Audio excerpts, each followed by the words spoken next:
We begin, though, with the latest on the devastating weather we are seeing across this country this morning. 20 million people from the northwest to the southeast are waking up under a heat alert, while parts of the country, other parts, are underwater. And this was the scene in Nevada overnight. That's part of the iconic Las Vegas Strip underwater. A severe thunderstorm triggered flash floods in several areas. And take a look at this. This is water seeping through the ceiling at the famous Caesars Palace Casino there in Vegas. Let's move to Missouri, where neighborhoods are drying out for the second time this week after heavy rains again led to extreme flooding in the St. Louis area. The lieutenant governor there signed an executive order declaring a state of emergency. But the worst conditions by far are in Kentucky, where at least 8 people are dead from historic flooding, and that number is expected to increase. Governor Andy Beshear has declared a state of emergency, calling it one of the worst, most devastating flooding events in the state's history. We have team coverage of this extreme weather with NBC News meteorologist Michelle Grossman and the sheriff of hard-hit Perry County, Kentucky, Joe Engel, joining us in a moment. But we begin with the latest from NBC's Maggie Vespa on the ground in Garrett, Kentucky. Good morning from hard-hit Garrett, Kentucky. The water, thankfully, is starting to recede this morning, but you can also see how high it was on top of this bridge, all this debris, just 24 hours ago. That was the water level. This morning, Kentucky's Governor Andy Beshear asking President Biden to send federal aid, calling it critical for the people here who lost so much. Already, he's declared a state of emergency. The National Guard and FEMA both on the ground helping people here. Officials also at the same time confirming dire numbers. 8 people killed confirmed at this point as a result of these floods and these storms. But the governor says he expects the death toll to surge into the double digits. Also, countless missing, according to local officials who tell us yesterday they were so inundated with active rescues, they couldn't even begin to tally up the missing person reports. One official telling me it's really high. I'll send it back to you. All right, Maggie Vespa, thank you. For more on what's happening on the ground, we're joined now by Perry County Sheriff Joe Engel. Sheriff, thank you so much for being with us this morning as your state's experiencing this. I know your governor, as Joe just mentioned, has called this flooding so devastating, even asking for federal assistance. We can see those images there behind Maggie. Take us through the scope of the damage and where things stand in your county this morning. The damage is just, it's unlike anything I've ever seen. I think it's unlike anything that any of us has ever seen. And we're still trying to just get a grasp of it yet. I don't believe we fully know the damage or what all has been lost here yet. We've seen video of people being rescued from the floodwaters. Of course, the most serious concern here is human life. Do you have any sense of how many people are unaccounted for at this point? I'm not sure. I know that we have lost 2 confirmed people, and overnight the coroner's office had notified that we'd lost another gentleman. So it's ongoing. There are people continuously saying that they're missing a loved one in different parts of the communities. These communities are nearly, some of them's impossible to get to. The entire road system has been just washed away. So it's really a difficult situation. Oh, I'm so sorry to hear that. How often are you hearing that people are missing someone? A couple times a day. We've got people even on their own. The families have been going out looking, and we get them calling in and asking us to come out. So everybody's just really trying, all hands on deck. Even family members have been out looking for people. What's your biggest challenge right now in sort of assessing the situation and also finding those missing people? Just the total infrastructure has been annihilated. I mean, we've lost electric, we've lost water, our road systems are, like I mentioned before, some of them are totally gone in a difficult terrain already. So it's very difficult in an area that we don't have many resources to operate anyways, and throw a major disaster like this in, and it's making it nearly impossible, but we're doing the best we can. And Sheriff, what do the next 24 hours look like for you, especially with the concern of those people who are unaccounted for? We're going to keep pushing. We're going to keep looking, and we're just not going to let up till we get everybody recovered and accounted for. Perry County Sheriff Joe Engel, thank you for your time this morning, especially as you're dealing with such a difficult situation in your county. We appreciate it. Thank you for having me. Continuing our coverage, let's get a check on the forecast. Yeah, that means meteorologist Michelle Grossman is with us. Hey, Michelle, good morning.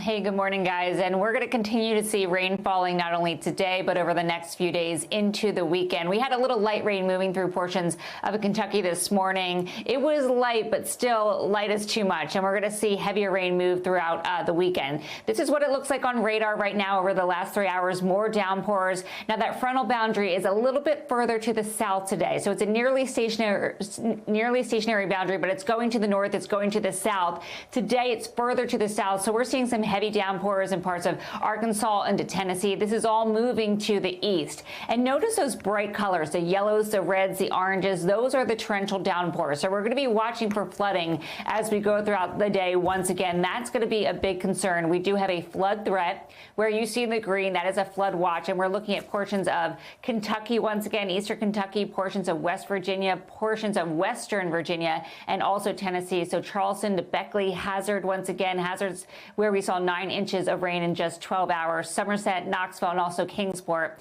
And remember, the ground is obviously so saturated, so it can't hold any more water. Any drops added to this will add to more flooding. So as we look throughout the day, we're looking at the risk of flash flooding as well. Notice how large this area is. It extends from the southwest into the plains, the Mississippi Valley, the Tennessee Valley, into portions of the mid-Atlantic, the northeast.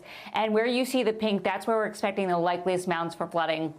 So that includes Hazard once again. It includes Charleston, West Virginia. And that will be the story as we go throughout the weekend. We're going to be watching this very, very closely. 2 to 4 inches is expected on top of what has already fallen. We could see locally up to 6 inches. Remember, this is like a sponge. The atmosphere is like a sponge right now, a really wet sponge. So any storm can wring out a lot of rain in a short amount of time. That is going to cause some problems. So where you see the darker colors, once again, that's where we're expecting the most rain. And we're looking at a severe weather threat. As if the rain isn't enough, we're looking at some weather coming through later on this afternoon. 9 million at risk, winds gusting to 60 miles per hour, damaging hail, isolated tornadoes. The likeliest spots being in portions of Delaware, Maryland, also D.C., Richmond, Norfolk, Virginia. But notice the green. That extends into Kentucky, West Virginia, and portions of Tennessee and Virginia as well. So as we go throughout the day, this is what's going to happen here. This is the front I was talking about, moving very, very slowly. It's moving, but it's moving to the south today. That's going to bring more rain to portions of Tennessee. And then as we go throughout tomorrow, it moves further to the north. So we're going to see rain Saturday and Sunday in portions of spots that are already so inundated with water. It's also causing a temperature divide as well. So out ahead of the front, we're so hot, we're so humid. That's adding to these storms. It's adding to the moisture in the atmosphere. So we're looking at really hot temperatures, 105, feeling like 105 in Dallas, feeling like 100 in Montgomery. Remember, a lot of people in eastern Kentucky do not have power right now, so it is hot, and we're going to add to that humidity as we go throughout the day as well. But we're feeling good. We're going to end on some good news here. We're feeling good in parts of the upper Midwest and also portions of the Northeast and the Mid-Atlantic. Tomorrow, we're going to be into the 80s with lots of sunshine. Back to you guys. All right, we'll take that good news and know you'll keep an eye on everything else. Thank you, Michelle. Appreciate it. Now to the economy and the new data that is showing it shrank for the second quarter in a row. The Biden administration is pushing back on the idea that we're already in a recession. NBC News correspondent Emily Aketa has more. Hey there. Well, as recession worries worsen, some manufacturing plants are still reeling from supply chain slowdowns, preventing businesses like Vermeer here from contributing more to the U.S. economy. Numbers confirm it. The U.S. economy is slowing. 2 back-to-back negative quarters. It's not good. Gross domestic product fell slightly by 0.9%. The U.S. economy shrinking for the second quarter in a row, fueling fears of a recession. Fears President Biden tried to calm. We've created 9 million new jobs so far, just since he became president. Businesses are investing in America at record rates. That doesn't sound like a recession to me. Slowdowns in both the housing market and consumer spending contributed to the decline, but are also part of the Federal Reserve's goal to lessen demand by raising interest rates, all in an effort to bring inflation down from 40-year highs in a complex economy. This is a very unusual situation in that coming out of the pandemic, we have a set of supply chain challenges that continue to affect the economy. That reality is being felt firsthand far from Washington in Pella, Iowa. This particular chipper is missing this one part. Mark Kaur helps run agricultural and industrial equipment maker Vermeer. The company is a driver of the economy, but ongoing supply chain problems and labor shortages mean Vermeer can't drive as fast as it would like. There may be 1,000 parts in a machine, but it needs all 1,000. So missing one part means you don't generate revenue as an organization. It doesn't fit into the GDP number. That's despite the once-in-a-generation high demand the company is seeing for its products, crafted by its 4,000 employees. But we need more. We need hundreds more to be able to keep up, with demands. In Pella's nearby town square, a reminder from this mother of three, the economic picture is always personal. You want to be able to work to provide for your family, but you can't afford to work either because you can't afford daycare. And then with prices going up, it's, paycheck to paycheck. Just look at all of this inventory behind me. All of it already sold by Vermeer, but it can't get to the customer because of labor and supply chain roadblocks. So you can see the contradiction. There's really strong demand, but challenges in meeting it. Back to you. All right, Emily, thank you. Let's bring in Ben Wink, markets and economy reporter from Insider. So, Ben, we heard a lot of negative news there. I guess the question, is there any good news? Were there any positive highlights from the GDP report? Well, thanks for having me back, Joe. There are a few. You do have to look a little hard to find them. But at least looking at the headline number, right, you see that GDP shrank at an annualized rate of 0.9%. That is a bit better than what we saw in the first quarter. That was 1.6%, a 1.6% contraction. So it is a little bit better. It is closer to growth, but we're still not in that growth territory yet. And I think it is important to note that this is only the first estimate of second quarter GDP. So over the next few months, we will get the next few estimates, and those will be revised, and those could be revised to the upside and could show that maybe the economy did not shrink as much as at least this first estimate suggests. And I'd also say that, you look at some of that really strong demand in the economy that was just mentioned earlier, and consumer spending is still growing, albeit at a smaller pace or a slower pace. But that's all part of what the Fed and the White House is saying is this transition to more stable and sustainable growth. And I think there's something to be said that getting demand to cool off a little bit and getting into a safer and more sustainable growth is really key to slowing this inflation that we've been seeing for well over a year now. And so switching into that kind of economic expansion, it will have some road bumps. It's going to involve slower growth than we saw last year, but it is part of getting into a kind of inflationary environment that can last and isn't this sort of month over month massive price increases that we've had since around mid-2021. So as we just saw, the president is rejecting the idea that we're in a recession. He's citing record job growth as just one sign that we're not in one. But the GDP report showed that businesses, they're cutting costs in response to economic difficulty. And with this latest round of interest hikes, there's less money to invest. So could that start to hurt the job growth, the thing that the president is putting out there as a positive? Yeah, I think that's the really important distinction here is that we might not be in a recession right now, but this report does sort of hint that we could be on the way to one. And so looking at things like business investment, looking at things like layoffs, weekly layoffs or jobless claims that are released every week, that's a popular indicator for how many people are being laid off. And then also, looking at that same monthly jobs report that has been so important, especially throughout the pandemic, those are going to be the first signs as to whether we move from this really strong labor market that we've had really since the start of the economic reopening and when stimulus was passed early in the pandemic. If we move from that to weaker job growth, if unemployment starts to climb, and if weekly jobless claims, filings for unemployment benefits start to break out of this low trend that they've had for several weeks, those will be the first signs that maybe we're moving into a bit of a danger zone when it comes to this labor market that was very strong, but now could be morphing into one that is showing some signs of weakness and could buckle under the slower growth and rising interest rates. So many economists say despite a second consecutive negative quarter for GDP, we're not in a recession yet. Officially, it's the National Bureau of Economic Research that declares recessions and expansions. But this new data, it definitely shows the economy's growth is slowing. So I want to talk about the public here. According to a poll earlier this month, 65% of registered voters think the economy is already in a recession. So Is that all that matters at the end of the day? Do Americans really care about a technical definition about what's considered a recession? I think it's a great question, and I'd say probably not. You look at what Americans are feeling on the ground, right? What the economy feels like to them. And they might see some really great jobs numbers. They might see that business investment is up and industrial production is doing pretty well. But at the end of the day, they are spending more on necessities, right? They are still spending more on gas. Gas prices have fallen for a little over a month now, but they're still above the levels that we had earlier in the pandemic. They're spending more on groceries. They're spending more on heating, on rent if they don't have a mortgage. And those who are maybe looking to get a home and no longer be renters are now facing much higher mortgage rates than we saw just a few months ago. So yes, we aren't in a recession by the semi-official definition of one. But when you look at what is informing Americans' feelings about the economy, it's going to be prices. It's going to be things like gas prices, the price of groceries. And it's really easy to see then why they feel that way. And it's I'm not going to discount that polling and those sentiments. For the most part, the economy feels pretty rough right now, especially at the ground level. All right, Ben, thanks so much for your analysis this morning. We appreciate it.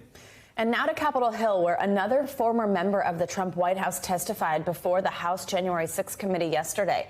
NBC News Capitol Hill correspondent Ali Rafa joins us now. Ali, good morning. So Mick Mulvaney is President Trump's former acting chief of staff. But actually, at the time of the Capitol riot, he was serving as a special envoy to Northern Ireland. So why is his testimony important to the committee? Yeah, good morning, Savannah. So we saw Committee Vice Chair Liz Cheney really tease this on the Sunday shows a couple days ago. She said that the committee already had interviews lined up with former Trump administration officials, former members of the Trump campaign. And we saw her make good on her word yesterday when Mulvaney appeared for more than 2.5 hours in this closed-door taped deposition before the committee. As you said at the top there, Mulvaney was the White House chief of staff before Mark Meadows, but during the election and on January 6th, he was serving in another position. Mulvaney has said publicly that he resigned the night of January 6th during a phone call with then Secretary of State Mike Pompeo. On that note, Pompeo said on Fox News yesterday that he's also in talks for potentially testifying before the committee. So these are two people who could offer a lot of insight as to former President Trump's character, his thinking around the time of the election, what sorts of conversations were being had among White House officials about efforts to really invoke the 25th Amendment and take power away from the president in the aftermath of January 6th, Savannah. Ali, now I want to switch gears and talk about that big climate, tax, health care bill in the Senate. First, let's listen to what President Biden had to say about it yesterday. This bill would be the most significant legislation in history to tackle the climate crisis and improve our energy security right away. It's a big deal. And Majority Leader Chuck Schumer says he wants a vote on the bill before the August recess. Is that going to happen, and does it have the support? That is the million-dollar question on Capitol Hill right now, because Democrats know that they need all 50 senators not only present, because there is no proxy voting in the Senate, there is in the House. They need them not only present, but to support this bill, to vote yes on it. And that's becoming a bigger question now, because you have moderate Democratic Senator Kyrsten Sinema, who, it's a big question mark whether she'll support it. She's had issues with past versions of this bill, several provisions in those past versions. And she was really chased down by the Capitol Hill press corps yesterday, trying to really nail down where she stands on this. Sinema saying through her spokespeople that she's still reviewing this bill. Another issue that's possibly complicating this are these growing COVID cases on Capitol Hill. You had the Senate's top Democrat, Dick Durbin, saying yesterday that he's been diagnosed with COVID. Manchin, who is, the main player in this bill, who released it with Schumer, is back home in West Virginia recovering from COVID. So it's safe to say you may see some senators masking back up ahead of this vote, trying to get this done before senators leave at the end of next week, as you said, for that August recess. All right, Ali Rafa, thank you so much. Thanks for watching our YouTube channel. Follow today's top stories and breaking news by downloading the NBC News app.